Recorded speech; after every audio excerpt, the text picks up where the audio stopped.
Court में दाखिल की।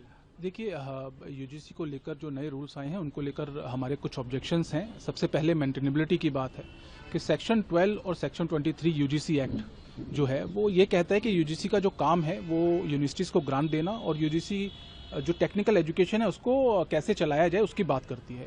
उसमें कहीं भी ये नहीं है कि यूजीसी स्टूडेंट्स को लेकर या स्टेक होल्डर्स को लेकर कोई कानून बनाए या कोई रूल्स फ्रेम करे।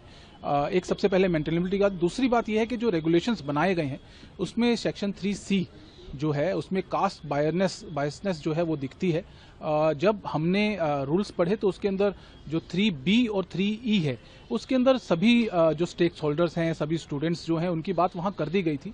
एक अलग से सेक्शन प्रोविज़न लाना जो कि SC ST और OBC की बात करता है, जर्नल कैटेगरी को उसमें एक्सक्लूड कर दिया गया, तो कहीं ना कहीं उसमें बायसनेस दिखती है। ये दो जो है मुद्दे, मेन जो मुद्दे है वो ये है। सुप्रीम कोर्ट का पहले का जो आदेश है पायल तडवी वाले मामले में, उसमें ये माना गया है कि कास्ट बेस्ड डिस्क्रिमिनेशन होता है जिसकी वजह से कई मौतें भी हुई हैं, इसीलिए ये नॉर्म जो बनाया गया है, तो इसका क्या जवाब है आपकी याचिका में?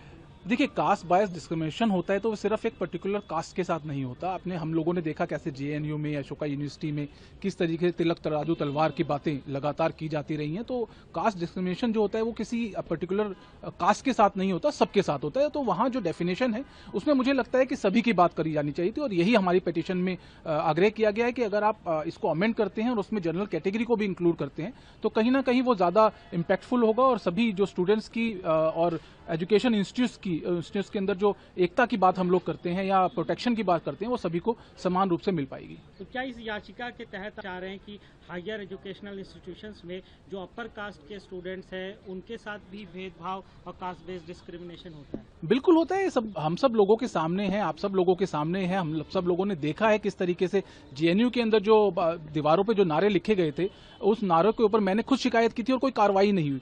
तो इस तरीके की चीजें जब सामने आ रही हैं तो बिल्कुल हम सब लोग इस चीज को नकार नहीं सकते और मुझे लगता है कि सभी को, चाहे वो सरकार हो, UGC हो या कोर्ट हो, सभी को ये चीज देखनी चाहिए और समझनी चाहिए कि डिस्क्रिमिनेशन जो है वह सिर्फ एक पर्टिकुलर कास्ट के साथ नहीं हो रहा है, सभी लोगों के साथ हो सकता है, किसी के साथ भी हो सकता है। तो सबको इंक्लूड करना बहुत जरूरी है। तो क्या सॉल्यूशन आपने याचिका में होना चाहिए?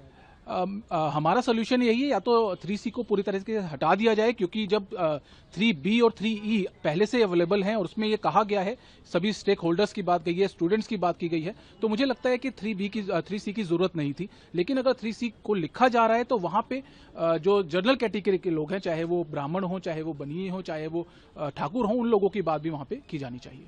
जैसे कि मैं सो रहा हूँ तो पिताजी को जगाना है मुझे, तो वो डायरेक्ट उठाने के बजाय, और हिंसा की परंपरा मेरे यहाँ नहीं थी सौभाग्य से, तो वो क्या करते थे कि उस कमरे में आ जाएंगे या बाहर से गुजरेंगे और चौपाई बोलेंगे, प्रात काल उठ के रघुनाथा